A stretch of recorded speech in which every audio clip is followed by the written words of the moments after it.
Bonsoir à tous. La fiscalité, donc, pour commencer cette édition, mobiliser plus de ressources publiques. Eh bien, tous les efforts sont faits pour, mais comment exactement? Eh bien, depuis ce matin à Lomé, à l'occasion d'une conférence internationale consacrée justement au sujet, des panélistes tentent d'identifier les facteurs favorisant les flux financiers illicites. Ça devrait aider à trouver des approches. Gérald Agoudou, Kodon Zinsou.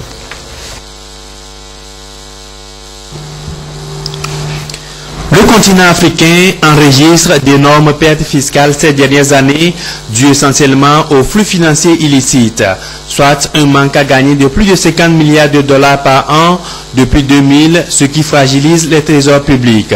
À cela s'ajoute la multiplication des transactions internationales et les opérations des multinationales qui échappent à l'impôt. Tout revenu doit être imposé. Donc aucun revenu ne doit échapper à l'impôt. Nos administrations vivent sur les recettes fiscales. Alors lorsqu'un revenu aussi important que les multinationales engrangent échappe à l'impôt, cela veut dire que c'est une porte énorme, c'est un manque à gagner pour le trésor public. Les flux financiers illicites, quelquefois aussi n'ont pas une traçabilité normale. Et ils peuvent être utilisés aussi pour d'autres situations à usage très risquant pour nos pays. Le Forum sur l'administration fiscale en Afrique, ATAF, s'intéresse donc à ce phénomène qui sape les économies des pays africains. La deuxième conférence internationale de cette organisation à Lomé mettra en lumière les facteurs qui favorisent les flux financiers illicites en vue d'envisager des actions collectives pour combattre ce fléau. And so the first thing we must do is to make public. Nous pensons qu'il va falloir revoir la législation dans le secteur minier, dans le secteur pétrolier, pour pouvoir mieux gérer les ressources et surtout rendre public les marchés publics. Donc tous les marchés publics, il faut que ce soit ouvert, ce soit public, afin qu'il y ait transparence par rapport à ce qui se fait.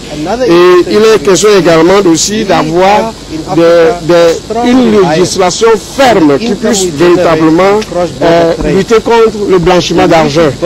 L'observance des règles fiscales et la limitation des flux financiers illicites par tous les 38 États membres de la TAF dont le Togo sont entre autres sujets inscrits à l'ordre du jour de cette tribune de partage d'expérience.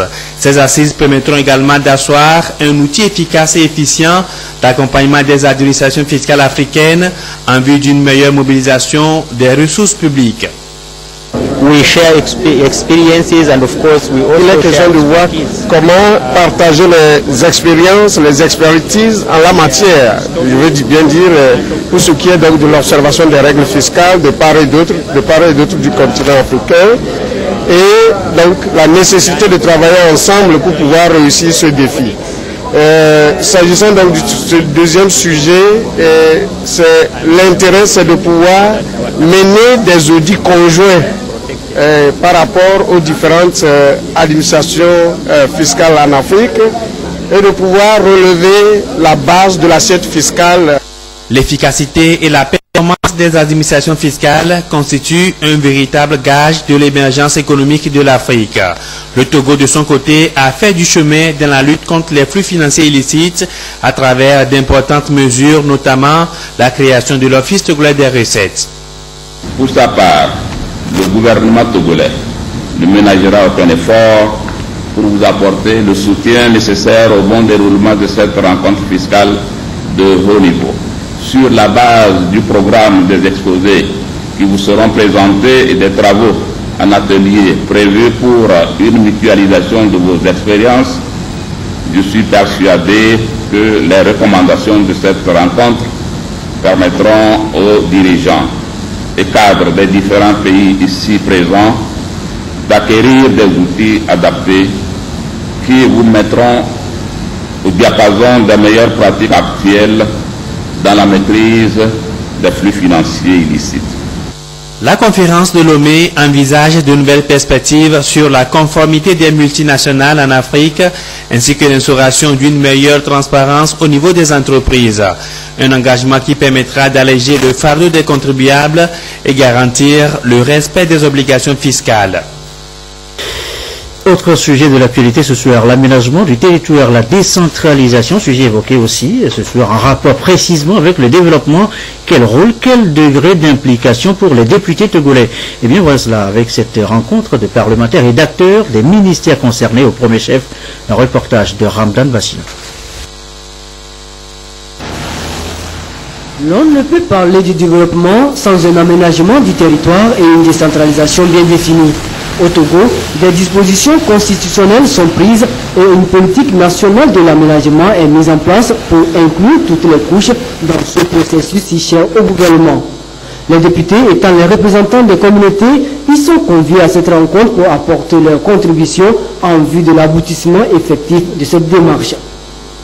L'aménagement du territoire s'appuie sur la décentralisation pour mettre en œuvre le développement local à long terme, à très long terme. Appuyé sur les schémas régionaux et locaux d'aménagement du territoire. Le processus de développement de notre pays a connu des avancées significatives en passant par les plans de développement quinquennaux, les programmes d'ajustement structurel. Ces parlementaires représentent le peuple. Aujourd'hui, il est bon ton que nous puissions nous approcher d'eux. Ils ont bien voulu nous accepter pour échanger avec eux sur ces deux domaines qu'ils connaissent très bien. Les responsabilités des députés sont grandes car de leur contribution découleront les actions à mener, notamment l'évaluation de l'état des lieux et les perspectives. La définition par le gouvernement d'une politique nationale d'aménagement du territoire, ONAT, dont la vision est la construction d'un espace national équilibré, parfaitement intégré dans l'environnement régional, dans lequel règne la paix, la cohésion sociale et la solidarité, confirme l'attachement de celui-ci à faire de l'aménagement du territoire et de la décentralisation une réalité au Togo. La décentralisation que nous appelons de tous nos voeux est un processus long et périlleux